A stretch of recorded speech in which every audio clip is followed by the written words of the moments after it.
Hey everyone, welcome back to Here in Apologetics. Super pumped to join us today to have Emerson Green. We're gonna be talking about all things epistemology. If you know this channel, I'm sure you know Emerson. I've done talks with Emerson. We've debated Emerson. We've had response videos that we've just done everything. And we're gonna talk about epistemology today. As always, this podcast is brought to you guys over at patreon.com/Here in Apologetics. So if you value what we can do, you can become a patron for as little as $1 a month, and that'd be huge. But Emerson, what's up? How are you? I'm good. Thank you for having me back. Yeah, for sure. I felt like it been a while since I had some Emerson Green in my life. So I was like, I need to get things rolling again. So yeah. Um Today we're gonna talk about epistemology and whatnot. So maybe do you want to just start off and talk about a little bit about what you're doing and how your interest is kind of peaked in this topic a little bit more now? Yeah, so I started trying to intentionally get more into epistemology. Like I'd always kind of, you know, been exposed to it through philosophy of religion, just like bits and pieces of it, but never really like read a book about epistemology. So I read this paper that someone recommended to me called Compassionate Phenomenal Conservatism by Michael Huemer. And I read the paper, and then I had Michael Huemer on the channel, and I just kind of asked him a bunch of questions. And then I got one of his, but well, actually, maybe I'm mixing up the order here. But at some point, I got one of his books, like it's like an intro philosophy book, and there was more epistemology stuff in there. And yeah, I mean, I don't pretend to be like the epistemology understander, and I'm here to explain it to all these dummies out here. Like, no, I'm just interested in it, and I'm reading about it. And Humor also just came out with a new book called Understanding Knowledge, and me and the Non-Alchemist actually have been like working through it in like a book club kind of thing. And as I was reading it, I just started noticing that there were all kinds of um, like all kinds of things about epistemology that are just totally in conflict with what you will glean from watching the Atheist Experience, or any number of those kinds of call-in shows, or like just watching atheist YouTube channels. um with the exception increasingly of like Cosmic Skeptic and Rationality Rules, who both seem to be on like a similar journey as me, like at least with respect to philosophy of religion, like starting out kind of new atheisty and then becoming more and more like sucked in by philosophy of religion. Um, but yeah, I mean, it just started with I was like, I have to like try, I have to like read a paper or something, or a book or something about epistemology, and not just it's always just like incidental, to these other things I'm reading about. Um, so yeah, I just wanted more worked out views, and I've been reading this book by Humor, Understanding Knowledge, and yeah, I just like I said, I started noticing that there were all these things that came into conflict with what you'll hear from, I don't know, Matt Dillahunty or someone, just to pick a random example of someone who's like pretty consistently wrong about epistemology. So anyway, I decided to like make a few episodes about epistemology generally, but also some that were like specifically directed at the atheist community. Like, here are a bunch of mistakes that I constantly see. So I came up with like 5 of them, and the episodes are out on Counter Apologetics as of like today. I think the last one in the series just came out, but I'm gonna put it all together in like a video, and it should be on YouTube in the next couple weeks. I don't know when this is going up, but a couple weeks from right now. So right now we're filming in mid-June. I don't know when this will come out, July, Okay, August at some point, and we'll make sure those videos get put in the description or something. I don't know. I'll do something. Maybe I'll just cool. scream from my rooftop. Emerson Green has these Yeah, videos in put up epistemology. Check them out. flyers. There we go. But I guess to start off, let's just think about first off, what is epistemology in case people are like, oh, that's a big scary word, and how is it relevant to atheism and theism and debate that we're talking about today? Epistemology is just the branch of philosophy that has to do with knowledge and justification. Like, like, if we have them, and like if we do have them, then how is it that we have justification for our beliefs, and like do we actually know anything? So this is the branch of philosophy that talks about like testimony and sense experience, and just like uh yeah, it just like really puts a microscope on justification and knowledge and our beliefs, and whether they're rational, and that sort of thing. So I actually remember like learning about apologetics way back when, and this was like the first thing that really caught my attention. Where I'm like, there's like a name for just thinking about like, like whether it's rational to believe things, like, you know I was not exposed to philosophy, a lot, I guess like most people, but um, I was just really excited. I was like, I can't believe there's like a whole branch of study just about this. Um, but yeah, that's basically what it is. It kind of orbits around those concepts like knowledge and justification, and you know, just how we, like how rational our beliefs are, and all the stuff that comes with that. Hmm. So then it's like relevant in this, like the debate about like God or no God or whatnot, because like all these tools are going to help us figure out like, oh, is there evidence for God, or like, can we prove God? Can we disprove God? Like, is there evidence against God? Like all these like other kind of interesting questions. Yeah, people make claims about epistemology all the time, like you can't prove a negative, which is not the case. Or Hmm. like, theism is unfalsifiable, or there's no evidence for God, or uh, what is like intuition is meaningless or worthless epistemically, or like, claims aren't evidence. There's, you hear things like these are all claims basically about epistemology, or that like fall within the purview of epistemology. Okay. Well, let's just start like getting into these and thinking about these. So let's think about like the idea that like there's just like no evidence for theism. I mean, oh, I've heard this so many times, like where like, oh, there's no evidence for God. Da, da, da. What's your thoughts on it? Well, philosophers seem to have a pretty permissive idea of what counts as evidence. So, like, evidence is just anything that makes a statement more likely to be true. So, like, if you've got a hypothesis and you've got a piece of evidence, if the probability of that hypothesis goes up at all as a consequence of, like, conditionalizing on that evidence, then that's evidence for the hypothesis. So, like, if anything, like, if you just to put it in more like plain language, it's like, is there any feature of reality that makes slightly more sense on theism than on atheism? So like that feature, like that fact about the world, that would count as evidence for theism because it makes more sense on theism than on atheism. Um, yeah, so it's also like the notion of evidence is also tied up with the notion of justification.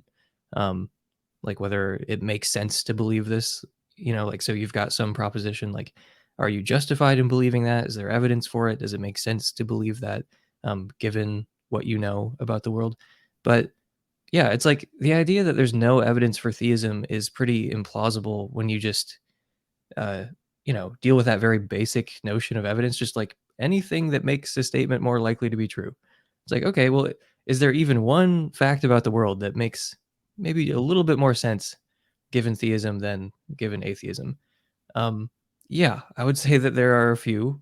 So, like, it also goes the other way. I mean, you could make an episode or a series like the one that I did, directed at theists who often make the same kinds of mistakes just in the other direction. Like there is evidence for atheism, even if you think atheism is false. Like um there is evidence for things that are not true. So like Hmm. I don't think theism is true, but I think there's evidence for it.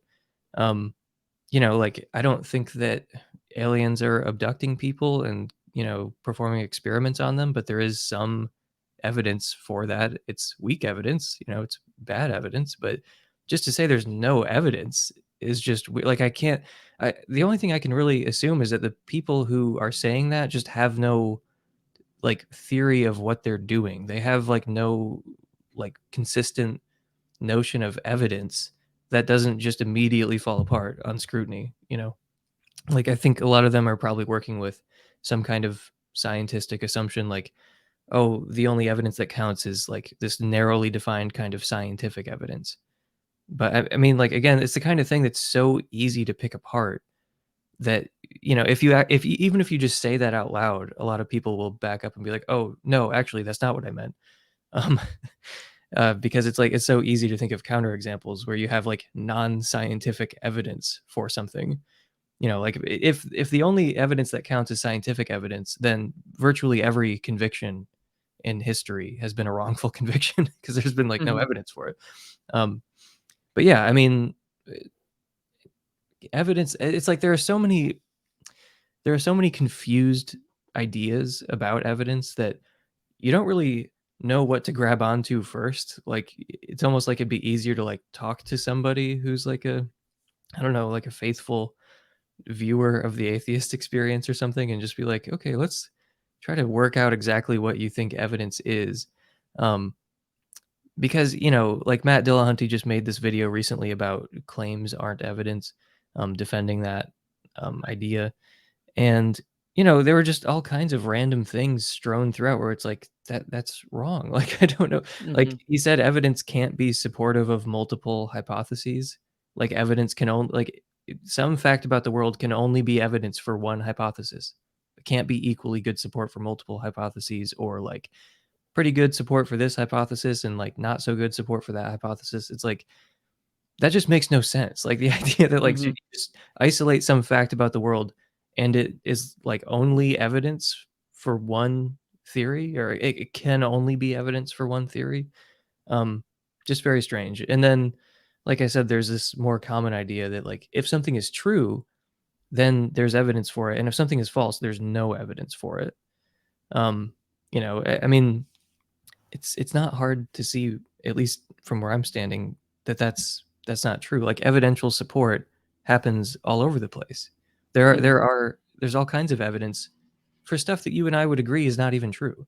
But if we're just going with, um, evidence is just anything that makes a statement more likely to be true, then yeah, their evidential support happens all over the place. There's not strong evidence for all kinds of things, but weak evidence is evidence too. It's Mhm. just weak.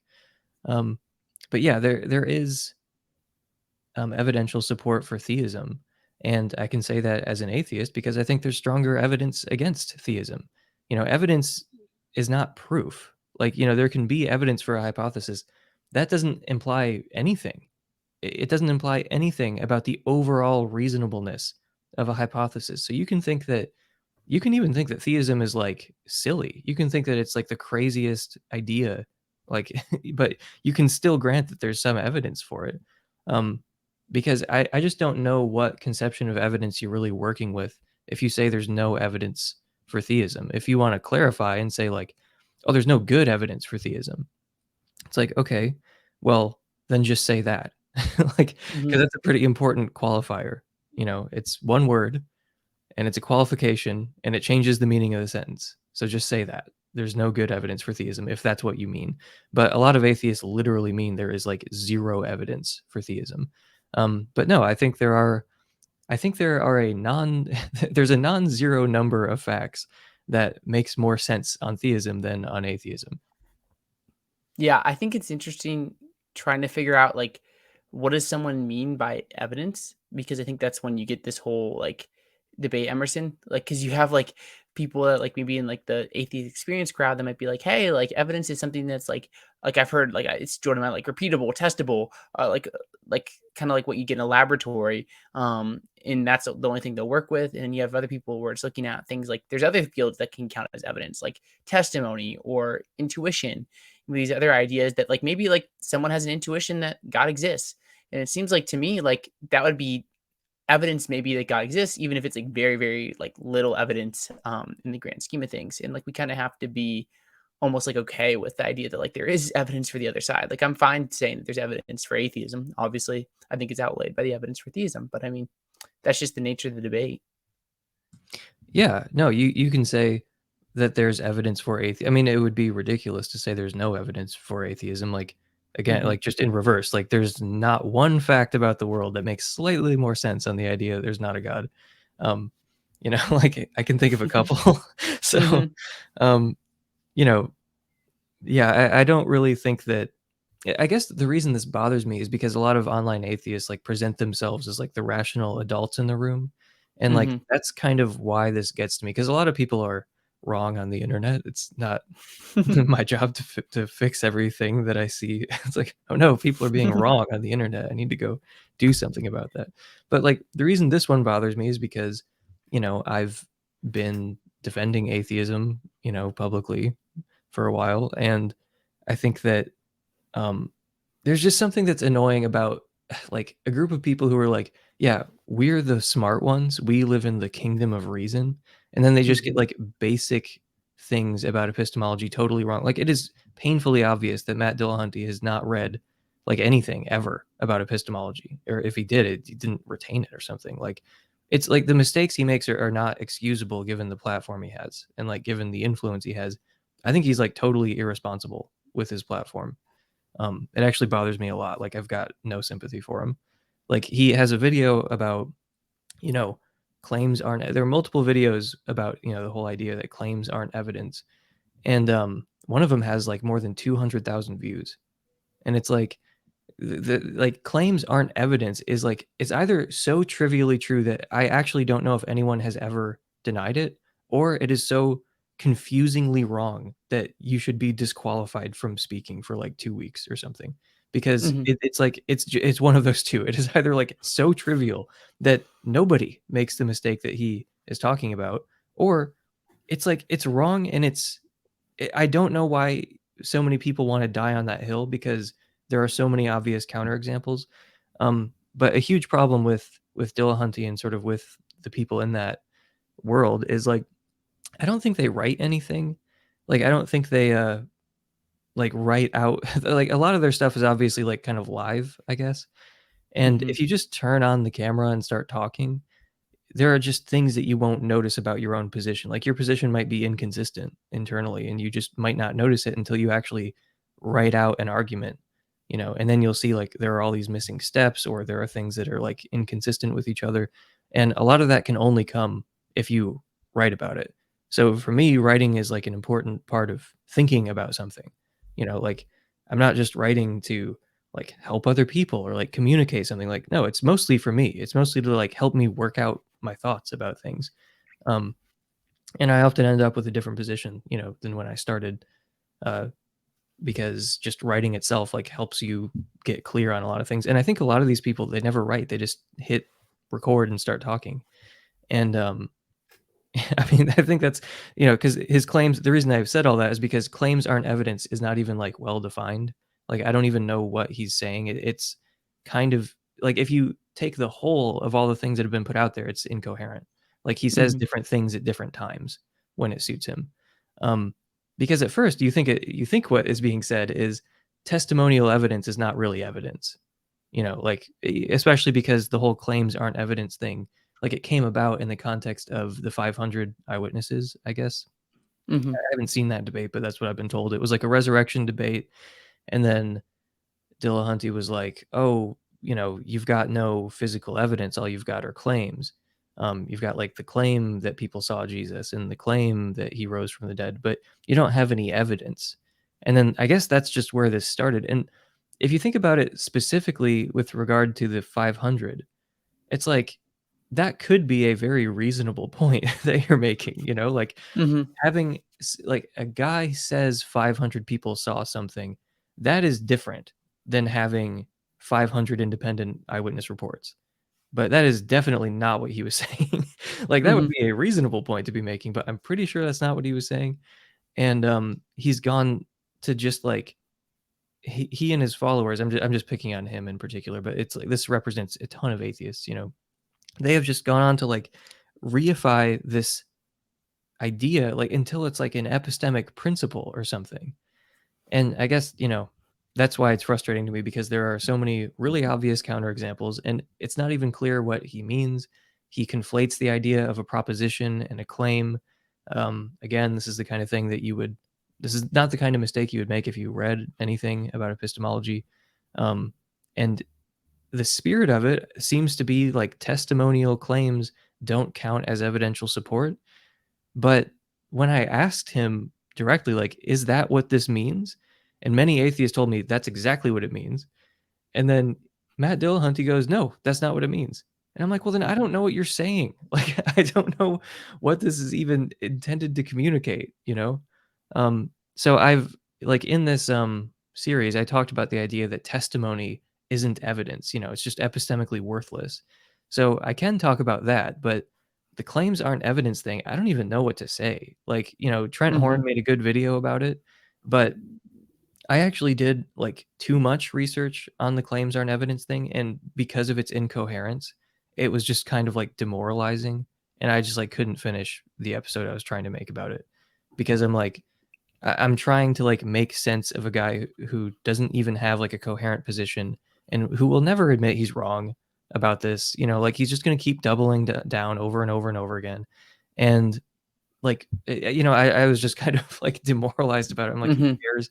And then Trent Horn came out with a video about it, and I'm like, okay, I'm glad someone did it.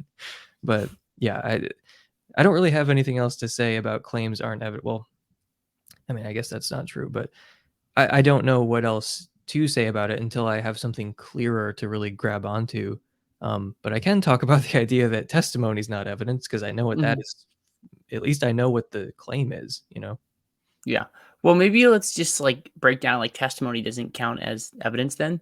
Because if we're thinking about evidence as like just something that makes a proposition more likely to be true, and someone wants to say that like testimony isn't evidence, like what are your thoughts? Does that just mean that testimony can't make a proposition more true or more likely to be false? Yeah, it's totally bizarre. I don't understand how this thought has a half-life of longer than like 30 seconds in the minds of people. Because you just think about, what do I know based on testimony? Oh, almost everything. Like, I mean, testimony is like, if you think about, okay, what is testimony? Testimony is when other people tell you things. That's it. So it's like, no, you can't trust other people telling you things. It's like that sounds like it would be like a mental disorder if someone actually just, Mhm. like, didn't trust anything that other people were saying, and, like, that doesn't count as evidence. I don't like, I don't take it, I don't even factor it in when other people tell me things. It's like, you know, I mean, you can just give trivial examples like, "I have a headache," and it's like, well, you can't observe my mental states, like, Claims aren't but evidence, Emerson. You don't have a headache. I'm agnostic. I I lack any belief about your headaches, and it's like, no, if someone says to me, "I've got a headache," and I'm like, "Oh, okay." Like, I mean, there's all kinds of background knowledge that could make me think, "Oh, they're lying," or, any number of things, but I'm saying all else equal, if someone says, "I've got a headache," well, then that is evidence, it's not proof, but it's evidence that they have a headache. So, like, you know, it makes it more likely to be the case that they have a headache if they just, in good faith, like I said, yeah, I'm kind of stipulating that there aren't any, like, background considerations that might make me think they're lying for some reason. Um, if someone reports to me a truth about an unseen reality, you know, their mental states, then I how is that not evident? Like, how is that not, like, some Mhm. evidential support for the fact that they have a headache? Or if you think like, um, this is an example that Trent Horn gave in the claims aren't evidence video. Like, if three independent eyewitnesses say, "Hey, Zach ran to the playground and started flashing people," like, "Oh my gosh, he's a menace. We have to charge him with something." It's like the fact that three different eyewitnesses claim to have seen you doing that, like, that is evident. Like, that would be something that could probably get you convicted, and, Mhm. like, rightfully so. I mean, um, so I guess on their view, in order to be consistent, they'd have to say that was, like, a wrongful conviction. If you've got, Mhm. like, three independent eyewitnesses who are saying that they saw you do this thing, um, then, like, that's 0 evidence, It doesn't count at all. So it's like, um, a lot of, uh, convictions are based on the testimony of other people, and, a lot of skeptics are quick to point out that testimony is not infallible, and it's like, yeah, I mean, our senses aren't infallible. Like, our senses are fallible, scientific instruments are fallible, um, consensus of experts, that's a fallible way of figuring out what's true. Come to think of it, pretty much everything is fallible, so it Mhm. doesn't really make sense just to point out that something's not infallible and say, "Well, it's epistemically worthless now." So I think that, people fail to appreciate how much of their knowledge is based on testimony, and it's not like these are plausible conjectures, like, "Oh, I guess I lean in favor of the idea that Japan is a country." Like, I guess I lean in favor of the idea that, the US originated from rebellious British colonies. It's like, no, that you have no doubt about those things, and if someone expressed doubt about it, you would think they were crazy, but if you try to really retrace your steps here, basically with like all historical knowledge or nearly all of it, it comes down to claims. Okay, so like anything that you think you know about the past is going to be based on the claims of others. Um, yeah, uh I mean, I'm just trying to think of other examples, like, Yeah. you know, from history, but, like, I mean, it's most historical knowledge, isn't it? Like, Mhm. most of your beliefs about history would not be justified if claims don't even count as evidence, but it's also scientific knowledge as well, like, the idea that, things are made of atoms, like, tables are made of atoms, or that, like, the stars that we see aren't just little points of light, they're actually, like, distant suns. Okay, I did not figure that out myself. Okay, I was told that. And then, like, and probably those people were told it as well. Like, I didn't conduct a whole uh, I mean, actually, I don't know. I just realized I've never conducted any scientific experiment. So, like, basically, all of my scientific knowledge is based on testimony. And it's nice because, like, in theory, I could go out and test it myself, but I'm not going to do that. And nobody really does that. Um, Mhm. but yeah, it's like we do. Okay, so, like, without testimony, practically none of our current beliefs would be justified. Scientific knowledge, historical knowledge, just mundane facts, you know. And again, it's not to say that testimony is infallible. It's not. It's not to say that testimony is proof. It's not. But it is not. It is certainly not evidentially worthless. You know. Um, Mhm. yeah. So regardless, I mean, there are different ways of making that work. Like, how is it that we give so much weight to testimonial evidence? Because, like I said, it's not just like, oh, I guess I lean in favor of the idea that the U.S. originated in rebellious British colonies. Like, no, I feel like I know that. I have knowledge of that fact. And then when you realize that I only think this because other people told me this, um, then it does become a genuine puzzle as to, like, okay, why am I so certain of that belief? Like, why do I have such a high degree of justification? Um, like, why do I feel so justified in holding that belief? So, I think it is a real, like, philosophical puzzle. Um, you know, like, why do we give testimony so much weight? Because everybody gives testimony a lot of weight. There are people who realize they do this and people who don't realize they do this, but that's the divide. It's not The divide is not between people who trust testimony and people who don't. The divide is between people who realize they trust testimony and people who do not realize this. Okay, Mhm. so the question is just like, we have knowledge. So how do we have knowledge? And I think there are plausible answers to that. So I don't want to just treat this like, oh, this isn't even an interesting topic. No, it's a super interesting topic, but that doesn't change the fact that, like, these skeptics are just dead wrong if they're saying that testimony is epistemically worthless. So how do you think about something like the creed in 1 Corinthians 15, where there's like 500 people who apparently saw the risen of Jesus according to this creed? Like, for example, I look at it and I'm like, okay, well, there's a claim, and it seems like that would be like some evidence for the resurrection. And maybe you could point to things that, like, maybe it's ambiguous, or maybe like Paul's unreliable in general, or whatever you want to say. Not saying I actually believe these things, but if you did, maybe there's some evidence against, and it kind of outweighs the idea that there were 500 that saw Jesus. What are your thoughts on that? Well, I certainly don't deny that it's evidence. I just don't think it's very good evidence. Like, Hmm. I mean, no one could deny there's a difference between one guy saying that 500 people saw something and actually having 500 independent accounts. Like, one of those, it puts you in a much better position than the other. Um, so again, neither one constitutes proof. It's just one of those is stronger evidence than the other. Um, so I don't know. Like, when it comes to that, it's like I said, I don't deny that it's evidence. It's just I don't really see why it would move me that much. Like, that people saw Jesus. Um, there are many ways to explain, like, appearances like that. Some of them are more skeptic friendly, and some of them are less skeptic friendly. I think there's, like, a continuum of explanations here. Um, but yeah, I just don't think, like, I'm happy to factor that in, but I just don't see why it would really, um force people in my position to, like, we're gonna have to, like, say some pretty irrational things in order to, like, square our position with that kind of evidence. Um, yeah, I mean, at the end of the day, I just don't. I mean, like, this is not to, like, subvert anything that I just said, but um the idea that I should really care that much that there were a few people a couple thousand years ago who saw their religious leader after he'd been murdered. Um, that doesn't really like shock me. Like it doesn't really. It's like, whoa, that's totally incompatible with my like naturalist worldview that people would, you know, not even just like think that they saw, but like, because I mean, again, we just have this one report, but like, even if you grant, no, there were 500 people who saw Jesus like after his murder.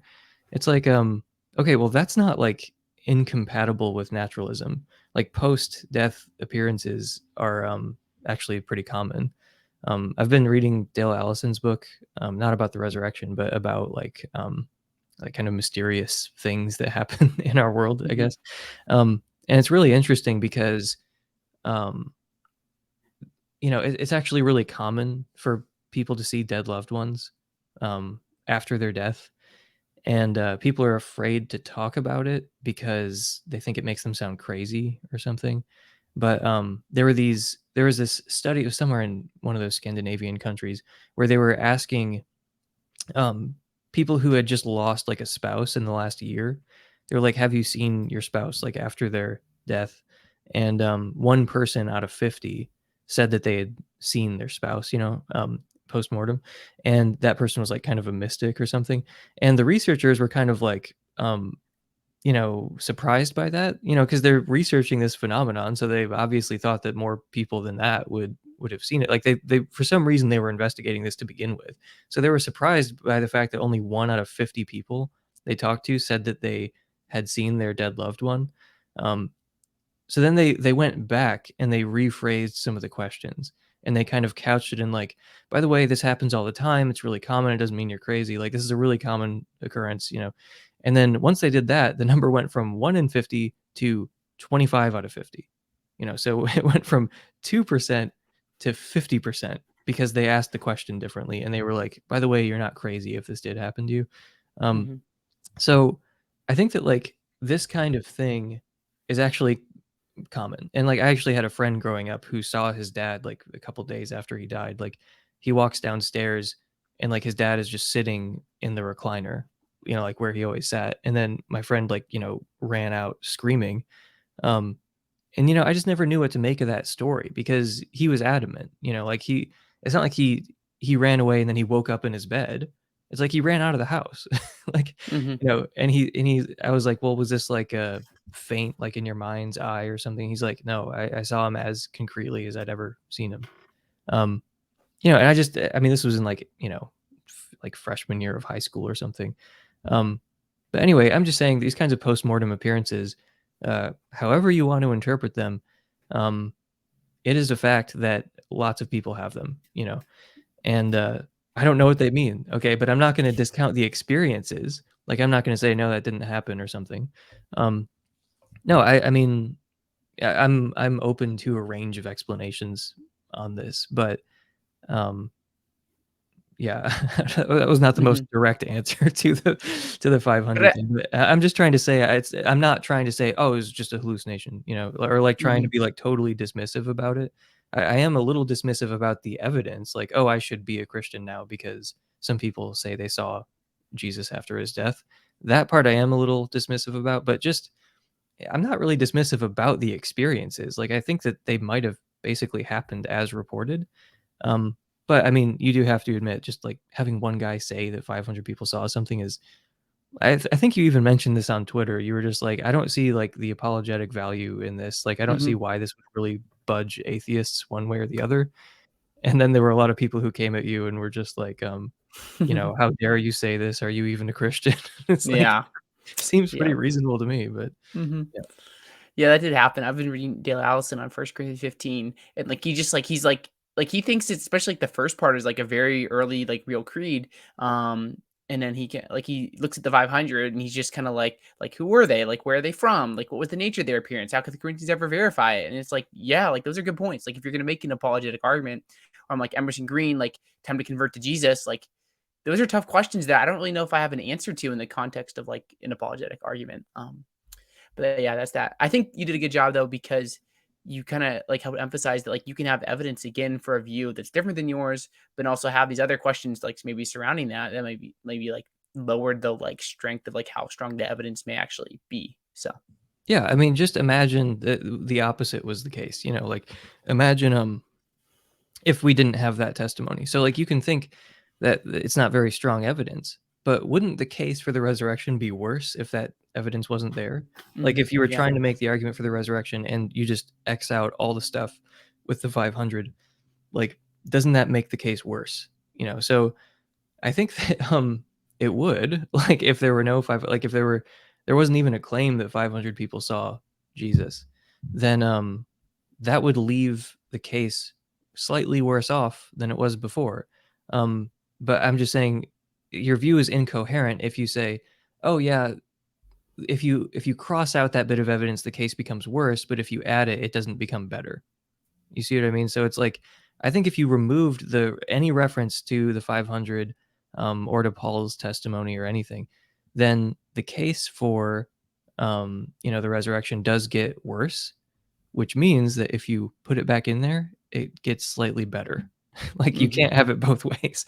It's like you take it out, the case gets worse. You add it, case stays the same. Like that's logically incoherent. So like, yeah, the 500 is not like zero evidence, okay, but it's just like you said, it doesn't have a ton of apologetic value for someone who's an atheist or an agnostic. Hmm. Okay, so we talked about that. Maybe let's talk a little bit about like intuitions. Um, I recently released like a little video on this where I'm trying to make this case for Christianity, and I think intuitions are like some evidence like for God and whatnot. But I think a lot of people, like especially in like the new atheist community, think that like our intuitions, you could say about God or just like other things, just don't matter. So, what are your thoughts on this, Emerson? I mean, that's crazy to say that intuitions don't matter, because a lot of our intellectual life is ultimately based on intuition. Like I remember Sam Harris saying something about this like years ago when I was, full on like, new atheist, and you know, Sam Harris said something like, you'd be really hard pressed to find any kind of non-intuitive justification for like basic mathematical or logical truths. And I can actually remember where I was because I'm like, that seems true, but that is like, that's terrifying, because like Hmm. intuition, you can't trust intuitions. And like, but like so much of our intellectual life is ultimately based on intuition. And then the more you learn about epistemology, the more you're just like, oh yeah, it is based on intuition. And that's fine. Like intuition it obviously has some epistemic value. It's a totally fine source of justification. It's not like an indefeasible source of justification. Like if you have an intuition, then it doesn't matter what evidence you have to the contrary. You had an intuition. It's like no, intuition is just evidence. Again, like I think some people inflate the idea of evidence into something that it's not. Like it's indefeasible evidence or it's proof or something. Um, but no, I mean, if something seems like it's the case to you and it's not inferential, I mean, that's what an intuition is. It's like an intellectual appearance, so like you're exercising your faculty of reason, you're thinking about something, and it's not inferential. I mean, that's kind of what distinguishes an intuition from other kinds of intellectual appearances. It's a non-inferential intellectual appearance. So if you think about like a really basic mathematical truth, you don't believe that based on a bunch of other beliefs you have. Like you don't think that 1 plus 1 equals 2 because you're making like an inference from something that is like more basic than that. You just see the truth of 1 plus 1 equals 2. It's not based on anything else. It's not like inferred from something else. You just see that and it strikes you as true. Um, so that's basically an intuition, like A equals A. Like Hmm. that's totally foundational. So I think that I mean, well, everyone has intuitions. Like they have non-inferential intellectual seemings, where they just reflect on something. They reflect on some proposition, and it seems true to them. But it's not like its truth is in light of some other truth. That's kind of what distinguishes an intuition. Um, so it's the same thing as testimony. Everyone relies on intuition. There are just people who realize this and people who don't. Intuitions are fine. If you got rid of intuitions, you would get rid of the foundations of math and logic and plenty of really obvious seeming things, I guess. Um, yeah, and I don't know, like, I don't know if everything that's based on them would also disappear, But yeah, a lot of things would go away. Like all of probability theory would just go away if you couldn't appeal to intuitions, because probability theory is ultimately based on self-evident axioms. So if you're talking about something that's self-evident, that's an intuition. Um, but yeah, like presumably we don't want to do away with all of math and logic. So intuitions must have some kind of epistemic value, or else you have to get rid of all those things and be this like radical skeptic. So my spooky claim here, my pseudoscientific claim, is that um, we're okay. Like using math and logic is okay, which by extension means that intuitions are okay, and they do provide some justification. Again, maybe not like indefeasible justification, but yeah, intuitions provide defeasible justification for you know whatever proposition it is in question. Okay, yeah, that's super helpful. So, do you think that like how does this play into like the God debate? Because maybe some people have like strong intuitions that like God exists, or maybe have like people on the opposite side may have intuitions like there's like an intense amount of like gratuitous suffering. Like, how does this play into like this debate? Well, I don't know if those strictly count as intuitions all the time. I mean, sometimes people use intuition as kind of interchangeable with like something that seems true to you. Hmm. And like, I can kind of you can kind of see what they're trying to say like in context usually, so it's there's no point like nitpicking or whatever, but like I don't think I have an intuition about certain things, related to the God debate. Like, I think it is kind of in the light of some other things. But yeah, like gratuitous suffering, like I'm not sure if that's an intuition or not. Like I'm observing things and I'm saying like I'm pretty sure that we could have had whatever, if there's some kind of good outcome that's coming from this, I'm pretty sure we could have had the good outcome without this suffering. So that suffering seems gratuitous to me. Um, is that an intuition? Well, it's definitely like an intellectual appearance, like I'm relying on my cognitive faculties to work out whether suffering is necessary or unnecessary, or whether it's pointless or not. And you know, so I'm sure there are intuitions involved somewhere in there. But yeah, I mean, you can't just discount intuition like categorically. You can't just say like, oh, Hmm. intuitions, they don't matter.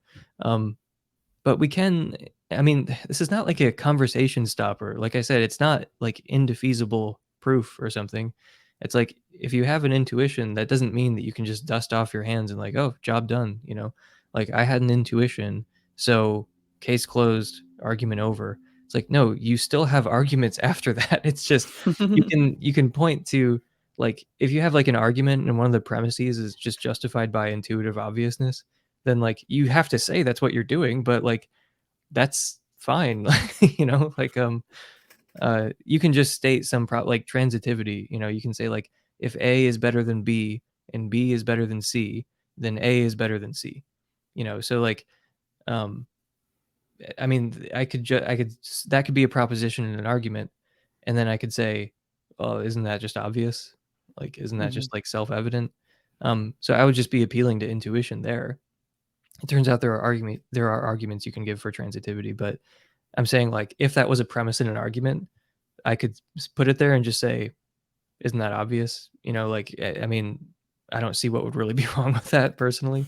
I'm glad that people uh, question these things and examine them, because you get all kinds of interesting results when you do. Like I said, there's a case to be made for transitivity. It's not just, well, it's intuitive, it's obvious. Um, so it's worth questioning seemingly obvious things, but like if you're trying to make an argument and like your justification is basically an intuition, um, worth flagging that. But it's like it's crazy to say that like, oh, that's never a good justification. No, it is sometimes a good justification. Mm. Okay, so intuition is definitely like it's helpful. It's not like the end all be all, but it's helpful. I think that's a kind of good way of thinking about it. Um, You maybe mean the next. like anything else, like sense data, like you know, just because you heard something or saw something, that's not the end all be all, but like that is evidence. Like you get evidence from your sense data. Mhm, Yeah, and in intuition, I don't know what principled case you could give to be like, well, I trust the seemings and appearances from my sense data, but I don't trust the seemings and appearances I get from exercising the faculty of reason. So mhm, like intellectual appearances off limits, especially non-inferential intellectual appearances.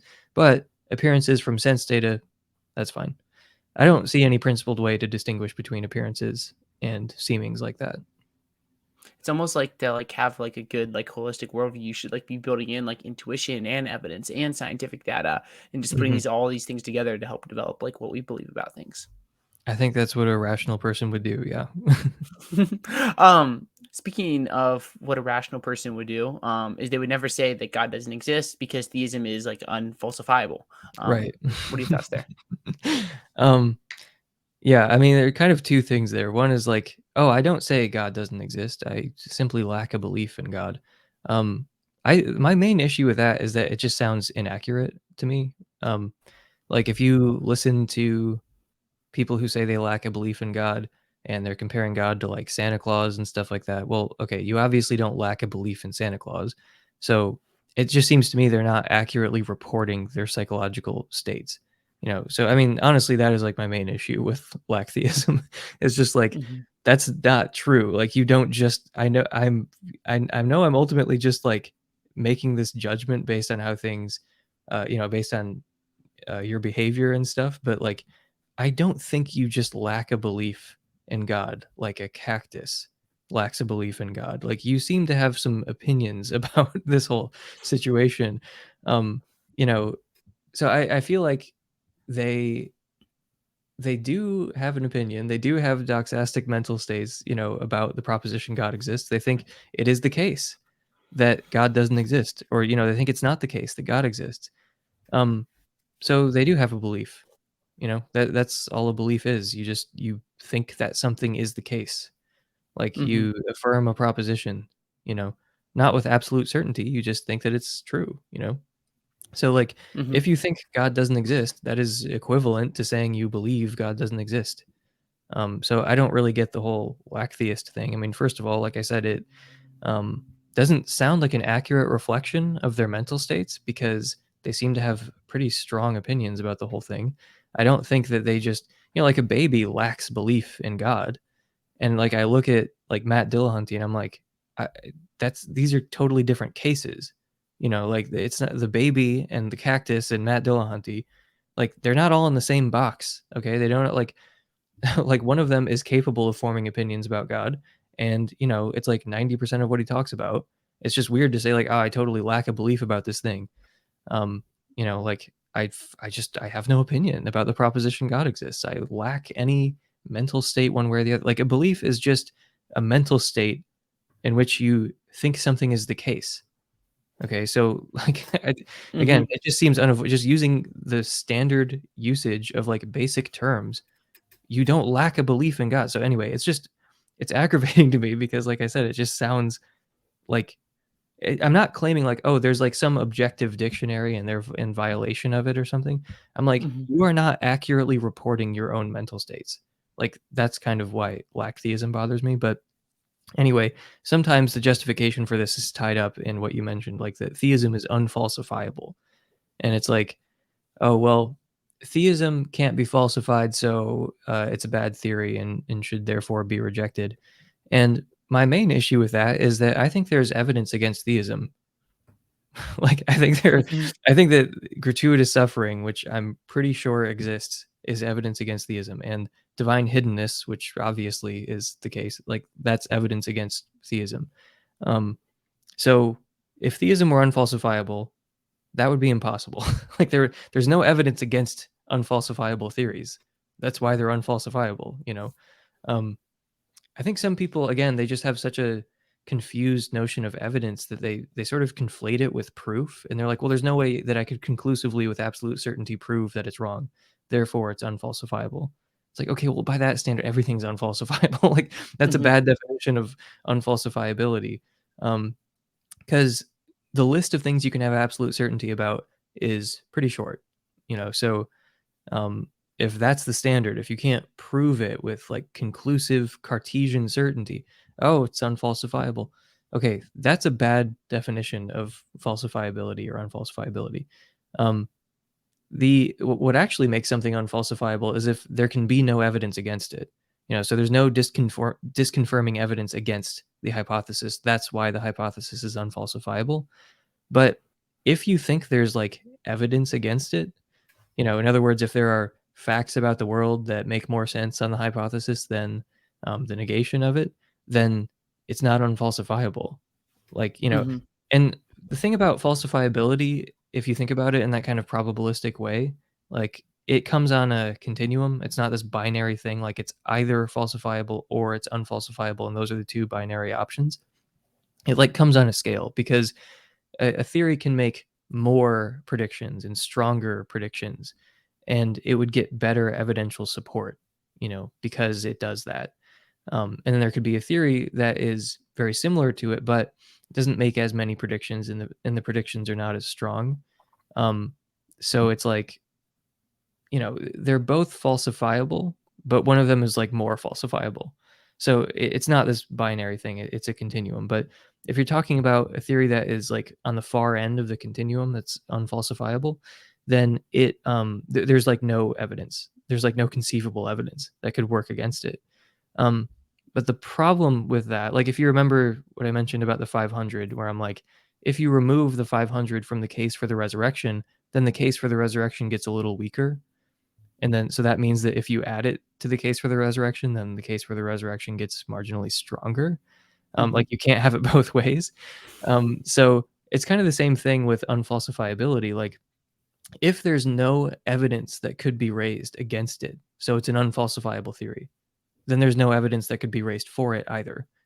So like that's why Mm. you shouldn't believe an unfalsifiable theory, because there's no evidence for it.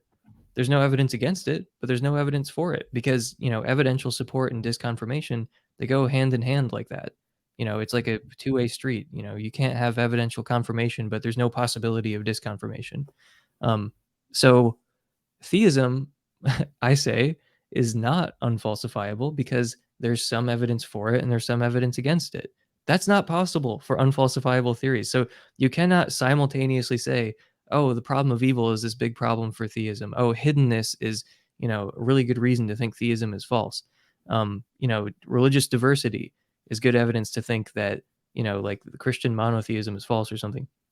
You cannot say that and theism is unfalsifiable, because if something's unfalsifiable, then there can be no evidence against it. So like the idea that we're a brain in a vat is very nearly unfalsifiable, because it's consistent with all possible observations. It's not just consistent with all possible observations, but like all possible observations, like they wouldn't confirm or disconfirm the theory. You know, Mhm. um, so it's if it's not unfalsifiable totally, it's like very nearly unfalsifiable. The idea that we're a brain in a vat. So that's part of why it's a bad theory. Um, but like that's obviously not the case with theism. There is some evidence against theism, and there's some evidence for it as well. So it's like, unfortunately, so I think that maybe atheists say this for a couple different reasons. One is that theists have a tendency to not admit that there's any evidence against their view, and then uh, atheists are kind of reacting to that. And I also think that maybe atheists have like a bad idea of what evidence is and what like what counts as falsifiable. So they think that like, oh, theism is unfalsifiable because they always have some explanation for like whatever it is, like contradictions in the Bible, like, gratuitous suffering, divine hiddenness, religious diversity. They always add something onto their theory and then, it's explained away. And it's like, that's not what unfalsifiable means. Like, it doesn't mean that you can add an auxiliary hypothesis to like reconcile your theory with the data. Mhm. Yeah, I mean, like that's not what it means to be unfalsifiable. Um, so like if I mean, you can kind of illustrate this by just like trying to reverse it and be like, okay, well, I think atheism is unfalsifiable. Because no matter what evidence I provide you, you could always just say, well, this is a hallucination or something. Like there was this one guy who went on Unbelievable, this atheist guy who said like, um, even if I died and went to heaven, I would be like, oh, I've gone crazy. I'd be like, oh, I'm hallucinating. Um, or he's like, if Jesus appeared to me, I'd say the same thing, like, oh, I've gone crazy. So it's Mhm. like, you know, you might just say that atheism is unfalsifiable because he can always explain the data. But that, again, that's not what makes something unfalsifiable. Like, just being able to say, "Hey, my theory is, like, logically consistent with this," that's not the same thing as saying it counts as no evidential disconfirmation of the hypothesis. So, like, that atheist, like, if he wakes up in heaven, um, uh, or hell, but if he wakes up in either one, and he's like, "Oh, I guess I've gone crazy. I'm hallucinating." It's like, okay, you can still think that, I guess, but, like, you have to admit this is pretty compelling evidence that you were wrong. Um, Mhm. and if Yeah. you can't admit that, then you are just not rational. Like, so the point is that, like, being logically consistent with the evidence, like having a hypothesis that is logically consistent with observation, that's actually not that high of a bar, and it doesn't mean that it's unfalsifiable. Like, what unfalsifiable is, honing in on is evidential support and disconfirmation. Um, so yeah, like, just because theists can come up with auxiliary hypotheses that, like, reconcile theism with observation, that doesn't mean it's unfalsifiable. Again, like, if that means theism is unfalsifiable, then atheism is also unfalsifiable and is irrational and shouldn't be believed, because you can always just come up with some crazy story, that, like, squares your Mhm. theory with observation. Um, so again, that's just a bad understanding of what falsifiability means. It has to do with evidential support and disconfirmation. And I do think there's evidence against theism. So there's evidence against theism. So theism is not unfalsifiable. I think that's a super helpful way of thinking about it, is thinking about like, oh, like, can there be like evidence for this view or evidence against this view? If the answer is yes, then like, well, then the hypothesis in some sense, like, or not in some sense, it just is like falsifiable, Hmm. or because you could just like get in a bunch of evidence and just show like, hey, this is potentially like contradictory, or just be like a really strong case. So yeah, I Yeah, mean, I yeah. think that's a good way of thinking about it. Um, Here's the last thing that you sent me. What if someone just says, and this is common, I don't believe God doesn't exist. Like this, like lack theism idea, where it's just about like not believing that God doesn't exist. I know you talked a little bit about that, where you kind of question like, is that a real like state of like a belief that you can have or whatnot? But yeah, what do you think, Emerson? Well, we kind of already touched on this, but, like, I don't know why atheists die on this hill. It's not very interesting. I just am petty and I can't let it go. So that's why I even talk about it at all. But it's just like, you know, Joe Schmid gave, like, some arguments for thinking of atheism as it's standardly thought of in philosophy, which is just the belief that God doesn't exist.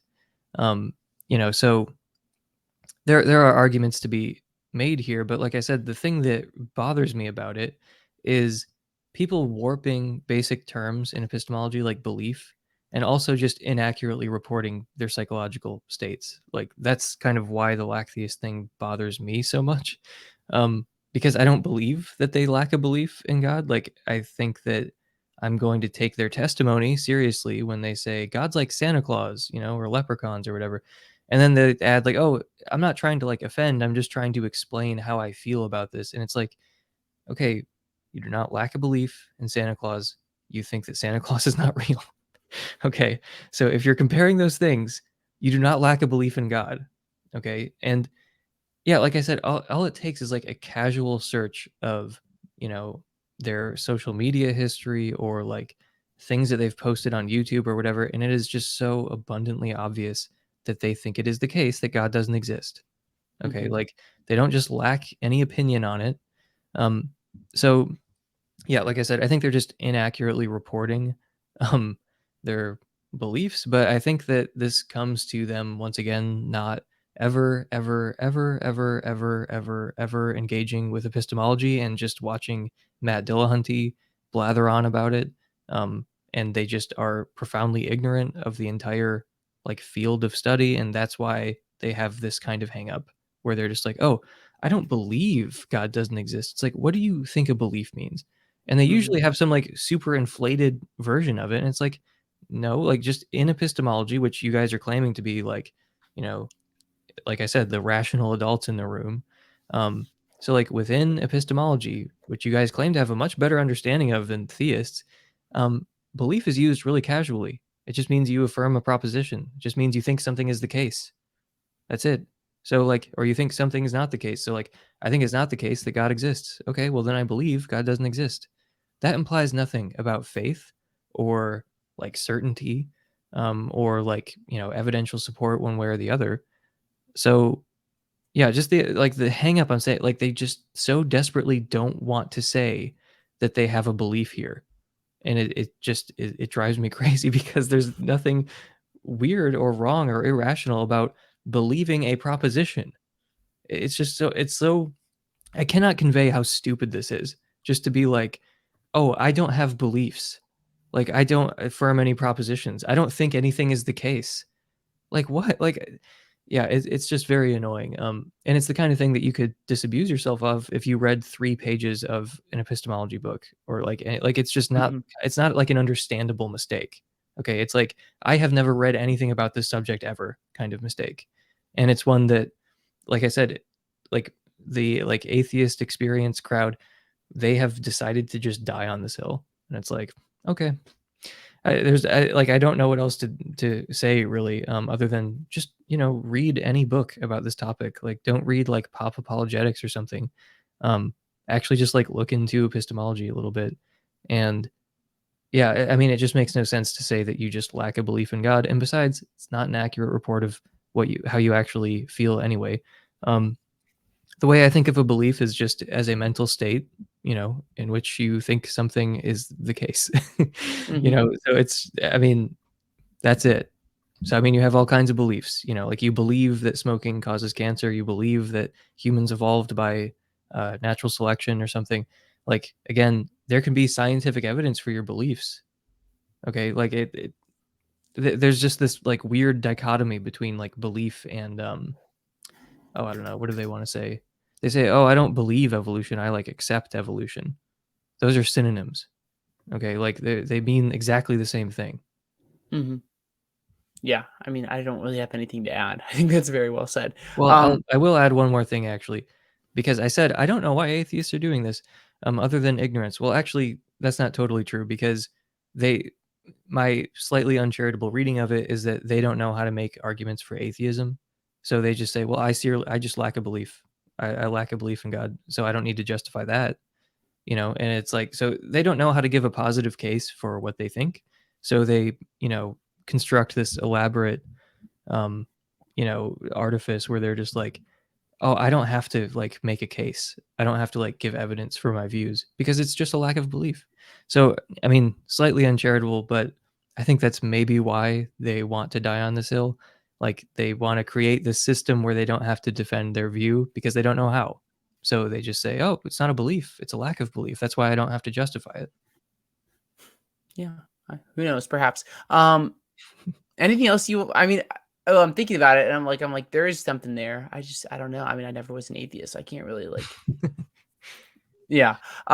Anything else you want to say about like epistemology and like anything like about the topics we're talking about today, Emerson? Well, I'm constantly trying to reel in my tone a little bit because no one like is just born understanding epistemology, and epistemology can actually be very difficult. And I'm sure that I've made mistakes, like in like just making this series about epistemology and stuff. So I don't want to present myself as like this, like, oh, hey, I'm the epistemology authority, everybody. But like the stuff I'm talking about is fairly basic. Like, it's Mhm. not like this is advanced knowledge or something. Okay, so I'm just trying to figure things out, okay? I'm not like, I'm not coming here like, "Hey, everyone, I've done the philosophy. Like, time to listen to me, like, impart my Mhm. wisdom to you." Like, I'm trying to figure out, how epistemology works. Like, I'm trying to learn about it, and I guess it's just frustrating when I see other people not making that effort, especially when I think they have a big platform that they're using very irresponsibly. Um, so yeah, I mean, I appear to be in a tiny minority in the atheist community because a lot of atheists have just outright contempt for learning about epistemology. Um, so yeah, I guess I don't want to give the impression of thinking I'm like, I don't know, inherently superior to like all these like stupid other atheists or something. But it's like, um, I have actually made an effort to like learn about this topic, like not even a big one. Like, I've read a couple papers and half of a book that I'm partway through, Mhm. already I seem to know quite a bit more. than other people. Like I said, a lot of this is like basic stuff, and I just wish atheists would put in more of an effort to like learn about epistemology. So because I'm not just, like, I actually do mean this. I want people to try to get better about it. This is a book that's really good. It's an intro philosophy book called Knowledge, Reality, and Value by Michael Huemer. Highly recommend to anybody. And like I said, I'm working through this other book about epistemology. It just came out, Understanding Knowledge, about epistemology. Same author, Michael Huemer. $20 on Amazon. It's so Huemer's like he's like a respected philosopher and everything. Like he's made a ton of really valuable contributions to epistemology, and he actually chose to self-publish this last book about epistemology because textbooks are really expensive, and like they're prohibitively expensive, and they're often written in like an inaccessible style. So like he chose to he's been published on major academic presses like many times. So he chose to self-publish this book on epistemology because he wanted it to be cheaper and more accessible to people, like both in its writing and just in its price. So it's on Amazon, $20. You can probably get a used copy for less. And I think there's also an audiobook. So, I mean, look, the information is out there, and I just wish people would make more of an effort. I wish atheists would make more of an effort to learn about epistemology if they're going to present themselves as like, living in the kingdom of reason, and theists are just like hopelessly irrational. Mm-hmm. Yeah. Well, I think it's just an encouragement, and like you could say the same thing to the Christian side, like just Oh yeah. keep growing and be better, because there's a lot of things that like Christians say where we're like, oh my goodness, at least for me. So yeah, Yeah. just keep improving, and like you said, it's just a journey, and like it's not like you or I are like experts, far more than me on this, but it's just about that like growth mindset, and it makes a big difference. So Mm-hmm. thanks for coming on, Emerson. I really appreciate you. You're very like down to earth, but also like very intelligent. Like you do a great job of like explaining these ideas and non like this crazy jargon where everyone's like, what on earth is this guy talking about?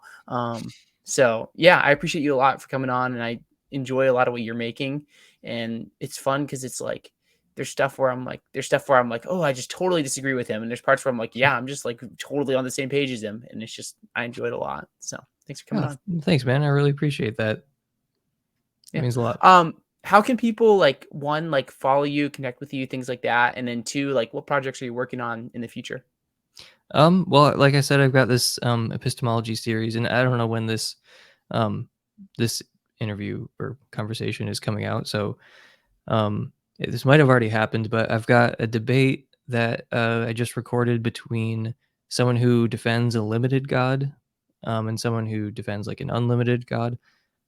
Just comparing vices and virtues of those theories. So yeah, that should be out soon.